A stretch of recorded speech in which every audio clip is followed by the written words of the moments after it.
Kalau kita belajar Al-Quran, ikutilah ahli-ahli tafsir. Jika kita pelajari hadis Nabi, ikutilah ulama-ulama yang ahli dalam mensyarahkan hadis Nabi. Jika kita memahami hukum-hukum hakam dalam Islam, maka ikutilah ahli fikih. Beginilah cara beragama yang benar. Tidak semua orang boleh berpendapat, tidak semua orang punya perangkat ilmu untuk memahami apa yang Allah maksud dalam ayat-ayatnya, dan tak semua kita memiliki perangkat ilmu untuk memahami sabda-sabda Rasulullah sallallahu alaihi wasallam. Maka dari itu al-ulama warasatul anbiya. Para ulama itu adalah pewaris para nabi. Maknanya apa? Memang nabi sudah tidak ada. Setelah wafatnya Rasulullah tidak ada lagi kenabian, tapi tugas-tugas kenabian diembankan oleh Allah kepada orang-orang pilihannya. Mereka itulah yang kita ikuti dalam segala urusan kita, dalam urusan duniawi maupun urusan keakhiratan, baik urusan sosial maupun urusan ibadah.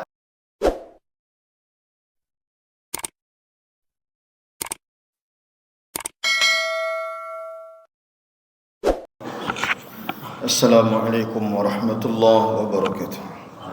Innal hamdalillah nahmaduhu wa nasta'inuhu wa nastaghfiruh wa na'udzu billahi min shururi anfusina wa min sayyiati a'malina. Man yahdihillahu fahuwal muhtadi wa man yudlil falan tajida lahu waliyyan mursyida. Nashhadu an la ilaha illallah wahdahu la syarika lah wa nashhadu anna Muhammadan abduhu wa rasuluhu allazi la nabiyya ba'dah. Allahumma fassalli wa sallim wa barik ala habibina al-Mustafa Sayyiduna wa maulana Muhammadin ibni Abdillah. Allahumma salli ala Sayyidina Muhammad wa ala alihi wa sahbihi wa mawalah. Ma'asyiral muslimin, usikum bitaqwallah faqad fazal muttaqun. Laqad qala Allah ta'ala fi kitabihil karim, a'udzu billahi minasyaitonir rajim.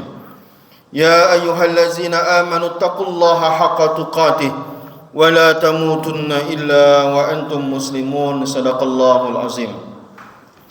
Hadirin jamaah salat Jumat yang Allah muliakan, kita awali khutbah ini memuji Allah, alhamdulillahi rabbil alamin, dan berselawat Allahumma salli ala Sayyidina Muhammad wa ala alihi wa sahbihi ajma'in. Allah menciptakan manusia dengan beragam kemampuan yang diciptakan oleh Allah. Terutama yang menonjol adalah Allah tak menakdirkan kita punya kemampuan yang sama dalam memahami agama ini. Ada orang yang mungkin tingkat pemahaman terhadap agamanya tinggi, dan Allah menakdirkan itu. Dan ada pula orang yang mungkin tingkat pengetahuannya terhadap agama ini rendah, disebabkan banyak faktor yang Allah takdirkan. Bisa jadi ada di antara kita Allah takdirkan mempelajari agama ini dari sejak kecil, masuk MDA, lalu masuk pesantren, masuk kuliah jurusan agama dan berdakwah dan lain-lain. Ada di antara kita yang mungkin Allah takdirkan punya jalan hidup yang berbeda, yang mungkin sekolah kita bukan sekolah yang penuh pelajaran agamanya, lalu kita menjalankan hidup, berbisnis ataupun pekerjaan-pekerjaan yang lainnya, sehingga mempengaruhi pengetahuan kita terhadap agama ini. Pada dasarnya Allah tidak menuntut kita untuk wajib memahami agama ini dengan kadar tertentu. Allah hanya mewajibkan kita untuk belajar. Allah mewajibkan kita di sela-sela kesibukan kita menyempatkan diri untuk hadir di majlis-majlis ilmu, melepaskan kewajiban kita sebagai seorang muslim. Namun dari sini kita bisa menyimpulkan bahwa nanti hasilnya ada orang yang mencapai level tinggi dalam pengetahuan terhadap agama, tapi sangat banyak di antara kita mungkin level pengetahuan agamanya juga Allah takdirkan tidak tinggi atau rendah. Maka ulama dalam hal ini membagi manusia itu kepada dua kelompok. Dari aspek pengetahuan terhadap agama ini, manusia dibagi kepada dua kelompok. Kelompok pertama adalah kelompok mujtahid, yaitu orang-orang yang memiliki keistimewaan terhadap pengetahuan dia terhadap agama. Level ilmunya di atas orang-orang biasa. Pemahamannya terhadap penafsiran Al-Quran, syarah-syarah hadis Nabi, pengetahuannya terhadap ilmu-ilmu alat seperti bahasa Arab dan lain-lain, pengetahuannya dalam usul fikih, kaidah fikih dan lain-lainnya, sehingga orang ini sampai kepada level mujtahid. Level mujtahid itu artinya orang dengan kemampuan ilmunya, dengan kadar kemampuan ilmunya, dia mampu menyelesaikan persoalan-persoalan agama ini. Walaupun nanti Allah tidak bicara secara vulgar dalam Al-Quran maupun hadis Nabi, tapi dengan perangkat ilmu yang dia miliki, dia paham sebenarnya ini persoalan jawabannya A, B, C dan seterusnya, dengan perangkat ilmu yang dia miliki. Dan mujtahid ini berlevel-level pula lagi. Ada namanya mujtahid mutlak, orang yang betul-betul sampai kepada level tertinggi, sehingga dalam memahami Al-Quran dia sudah cukup perangkat ilmu di kepalanya, apa yang Allah kehendaki dari ayat-ayatnya, apa yang Nabi maksud dalam sabda-sabdanya. Orang-orang seperti ini kita sebut saja seperti Imam Syafi'i, Imam Hanafi, Imam Maliki, Imam Hambali dalam fikih. Sebut saja dalam akidah, sebut saja seperti Imam Abul Hasan Al-Asy'ari, Imam Maturidi dan lain-lainnya. Tapi jumlah orang yang seperti ini sangat sedikit sekali. Allah tidak menakdirkan orang seperti ini jumlah yang banyak. Lalu muncullah mujtahid-mujtahid setelahnya, tapi levelnya tak sampai ke level ini. Makin hari ilmu ini semakin berkurang. Kata ini disyaratkan oleh Rasulullah dalam banyak sabdanya. Rasulullah memberikan isyarat bahwa manusia ini akan diangkat ilmu dari manusia ini dengan meninggalnya orang-orang alim, dengan meninggal wafatnya banyak orang-orang ulama yang alim dan mengamalkan ilmunya. Maka semakin hari maka semakin berkuranglah orang-orang yang sampai pada level ini. Maka bisa dikatakan hari ini yang tersisa adalah orang yang kelompok yang kedua, yaitu orang-orang awam. Orang-orang awam dalam artian tidak sampai ilmunya, tidak cukup ilmunya untuk berijtihad, sehingga apapun yang dilakukannya hari ini, dia mengikuti proses ijtihad yang dilakukan oleh ulama-ulama sebelumnya. Meskipun berlevel, di antara kita ada yang ustaz, ada yang tidak ustaz, ada yang pondok, ada yang tidak mondok, ada yang rajin ikut pengajian, ada yang tak suka ikut pengajian. Namun tetaplah semua level kita tidak sampai kepada level mujtahid. Tak sampai level kita seperti level Imam Syafi'i, tak sampai seperti level Imam Hasan Al-Basri dan seterusnya. Maka kita ini semua disebut sebagai orang-orang awam. Meskipun awam kita berlevel, ada yang sangat awam, ada yang mungkin bisa menukil pendapat ulama, ada yang buta sama sekali terhadap agama dan lain-lain. Tapi kalau di kelompok kita, mungkin hari ini kelompok kita adalah kelompok awam. Lalu pertanyaannya adalah apa bedanya kelompok mujtahid dan kelompok awam? Kelompok awam dalam beragama bagi mereka sederhana sekali. Kita sebut saja diri kita, kita sebut saja khatib yang sedang berbicara hari ini. Maka dalam beragama landasannya adalah Al-Quran dan sabda Nabi SAW. Namun dengan kedangkalan ilmunya, dengan keterbatasan pengetahuannya terhadap ilmu-ilmu tafsir, kedangkalan ilmunya dalam mensyarahkan hadis-hadis Nabi, kedangkalan ilmunya dalam memahami bahasa Arab, kedangkalan ilmunya dalam memahami semua perangkat untuk memahami Quran dan Sunnah. Maka tugasnya adalah pahamilah Quran dan Sunnah itu dengan apa yang dipahami oleh para ulama-ulama yang sampai ke level mujtahid tadi. Itulah cara beragama yang paling aman bagi kita orang awam. Maka agama ini bukan hal yang bisa direka-reka. Maka perlu orang yang sampai kepada levelnya baru dia bisa berpendapat. Tidak semua orang boleh berpendapat dalam agama ini, karena ini bukan perkara main-main. Maka jika kita berada pada level orang awam, maka segala urusan dalam beragama tugas kita adalah taklid, mengikuti pendapat ulama-ulama yang sampai pada levelnya, mengikuti ulama-ulama yang diakui keilmuannya. Dan ini diisyaratkan oleh Allah, fas'alu ahla zikri in kuntum la ta'lamun. Kata Allah, tanyalah orang yang ahli di bidangnya. Ini yang Allah kehendaki kita dalam beragama. Tanyalah orang yang ahli di bidangnya jika kalian tidak mengetahui, kata Allah. Ini banyak makna. Makna pertama yang kita pahami adalah dari ayat ini seakan-akan Allah menyuruh kita hati-hati. Kalian tidak boleh berpendapat semaunya. Yang kedua, Allah juga mengisyaratkan melalui ayat ini, kalau kalian tidak tahu, bertanya kepada orang yang pakar di bidangnya, ahli di bidangnya. Apalagi hari ini kalau kita melihat disiplin-disiplin ilmu pengetahuan sudah dikotak-kotakkan. Dulu kita menemukan para ulama ahli di bidang fikih, mereka juga ahli dalam disiplin ilmu lainnya. Mereka ahli di bidang ilmu medis, mereka ahli fikih, tapi mereka juga ahli bahasa. Mereka juga seorang sastrawan. Mereka juga menguasai ilmu-ilmu lainnya. Tidak sedikit ulama-ulama fikih tapi mengerti ilmu-ilmu astronomi dan lain-lain. Tapi hari ini semua orang dikotak-kotakkan sesuai dengan spesialisasinya masing-masing. Mulai dari sekolah sampai kuliah, lihatlah di perguruan tinggi, jurusan sudah dibagi-bagi. Mana yang jurusan agama di bidang tafsir, mana jurusan agama di bidang usul fikih, mana jurusan agama di bidang bahasa, mana jurusan agama di bidang hadis. Seakan-akan hari ini sulit kita menemukan satu orang ulama besar menguasai banyak disiplin ilmu pengetahuan. Maka di sini kita tahu, kita sadar bahwa kita mulai paham apa yang Allah kehendaki dari kalimat fas'alu ahla zikri in kuntum la ta'lamun ini.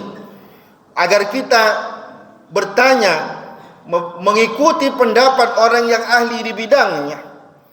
Apa saja urusannya, urusan duniawi maupun urusan keagamaan. Maka kalau kita berbicara tentang politik, maka ikutilah orang yang ahli di bidang politik. Jika kita ingin berbicara tentang ekonomi, maka ikutilah pendapat-pendapat ekonom. Jika kita memang ingin mengonsep pendidikan, ikutilah pendapat-pendapat yang orang ahli di bidang pendidikan dan kependidikan. Jika kita ingin mengikuti pendapat orang ahli syariah, maka ikutilah orang-orang yang pakar di bidang syariah dan seterusnya. Maka ini adalah konsep hidup yang dikehendaki oleh Allah. Dan semua orang mesti berperan sesuai dengan keahlian-keahliannya, berbicara sesuai dengan keahlian. Maka orang Arab menyindir, man takallama bi ghairi fannihi ata bil ajaib.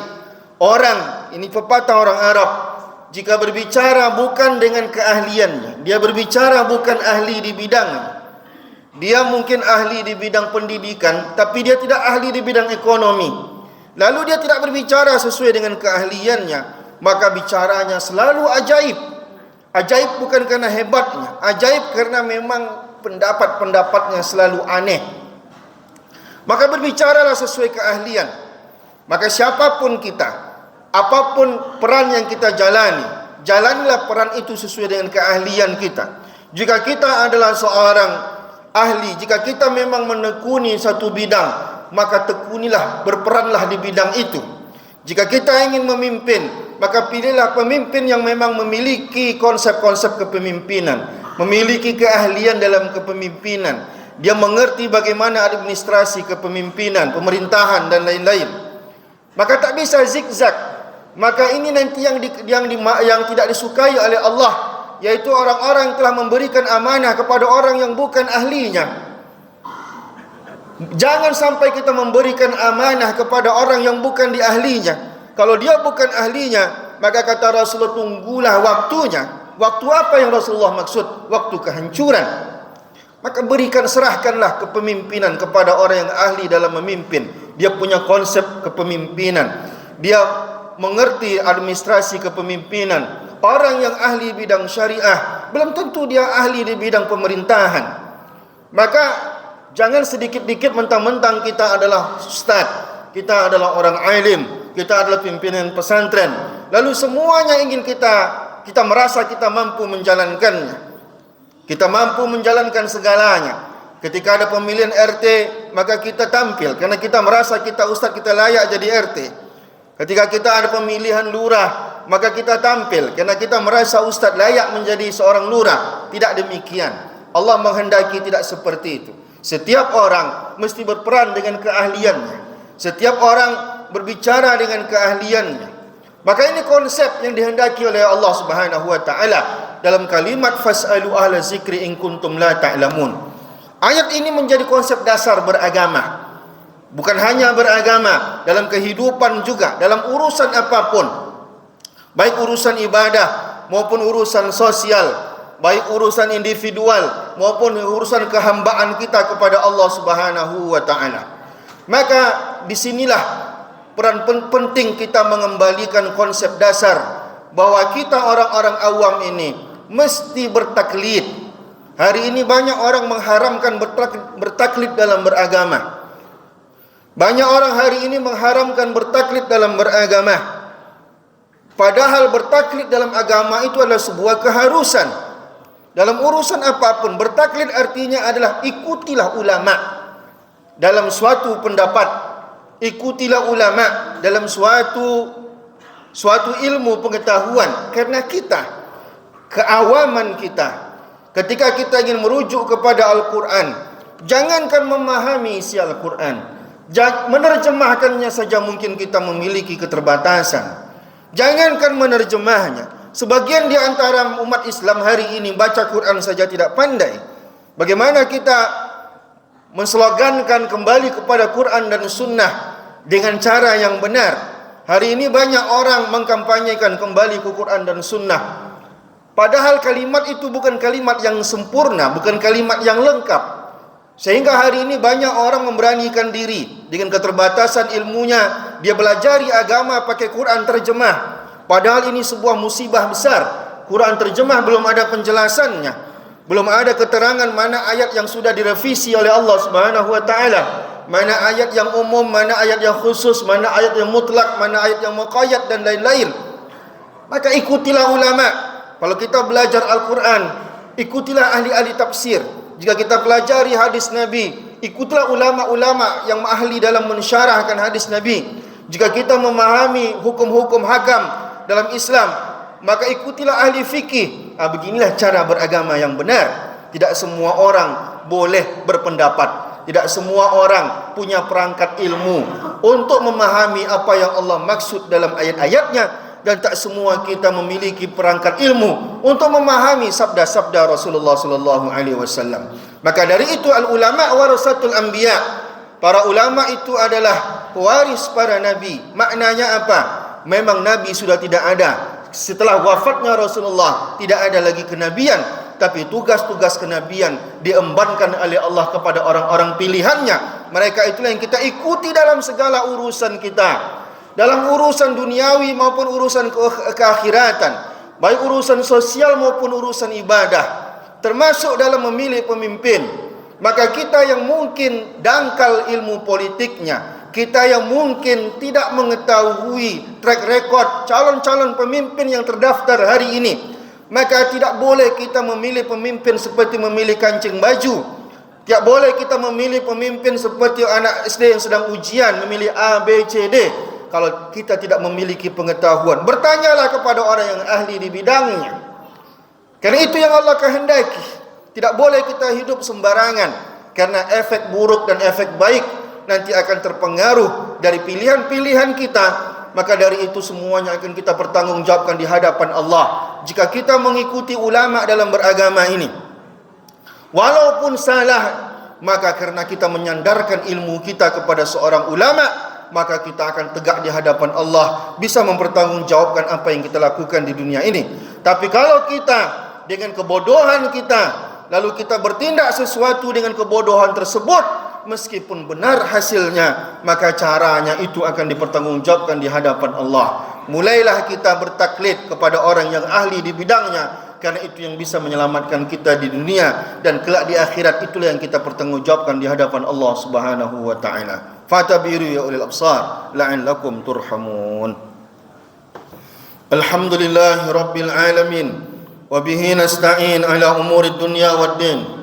ثم نصلي ونسلم على خاتم الأنبياء والمرسلين سيدنا ومولانا محمد وعلى آله وصحبه أجمعين. معاشر المسلمين، أوصيكم بتقوى الله فقد فاز المتقون. لقد قال الله تعالى في كتابه الكريم: أعوذ بالله من الشيطان الرجيم. يا أيها الذين آمنوا اتقوا الله حق تقاته ولا تموتن إلا وأنتم مسلمون. إن الله وملائكته يصلون على النبي يا أيها الذين آمنوا صلوا عليه وسلموا تسليما. اللهم صل على سيدنا محمد وعلى آل سيدنا محمد كما صليت على سيدنا إبراهيم وعلى آل سيدنا إبراهيم، وبارك على سيدنا محمد وعلى آل سيدنا محمد كما باركت على سيدنا إبراهيم وعلى آل سيدنا إبراهيم في العالمين إنك حميد مجيد. اللهم اغفر للمسلمين والمسلمات والمؤمنين والمؤمنات الأحياء منهم والأموات إنك سميع قريب مجيب الدعوات يا قاضي الحاجات. لا تدع لنا في مقامنا هذا ذنبا إلا غفرته، ولا هما إلا فرجته، ولا كربا إلا نفسته، ولا مريضا إلا شفيته، ولا ميتا إلا رحمته، ولا حاجة من حوائج الدنيا إلا يسرتها برحمتك يا أرحم الراحمين. ربنا آتنا في الدنيا حسنة وفي الآخرة حسنة وقنا عذاب النار. والحمد لله رب العالمين. قيموا الصلاة.